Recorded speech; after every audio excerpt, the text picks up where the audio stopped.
നിങ്ങളുടെ വീട്ടിൽ ഈ 3 ചെടികളുണ്ടെങ്കിൽ അത് വേഗം തന്നെ പറിച്ചു മാറ്റുക.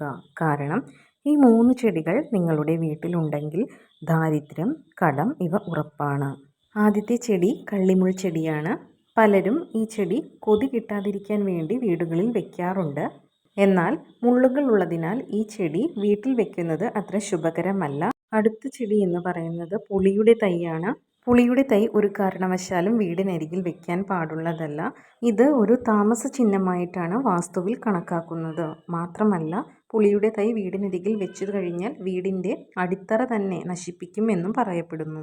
നിങ്ങളിലേക്ക് ഭാഗ്യം വരുവാൻ കാലതാമസം ഉണ്ടാക്കുകയും ചെയ്യുന്നു. കൂടാതെ ധനവരവ് കുറയ്ക്കും എന്നും പറയപ്പെടുന്നു. അടുത്ത ചെടി കറിവേപ്പാണ്. കറിവേപ്പില വിശ്വാസപ്രകാരം ശുചിത്വവും ആയുരാരോഗ്യം നൽകുന്നതും ആണെങ്കിലും വീടിനകത്ത് വെച്ചാൽ ആകർഷണ ശക്തി കുറയും എന്നും പറയപ്പെടുന്നു. അതിനാൽ കറിവേപ്പ് നടുമ്പോൾ എല്ലാവരും വീടിനരികിൽ നടാതെ കുറച്ച് മാറി വീട്ടിൽ നിന്ന് കുറച്ച് ദൂരെ മാറി വെക്കാൻ വേണ്ടി ശ്രദ്ധിക്കുക.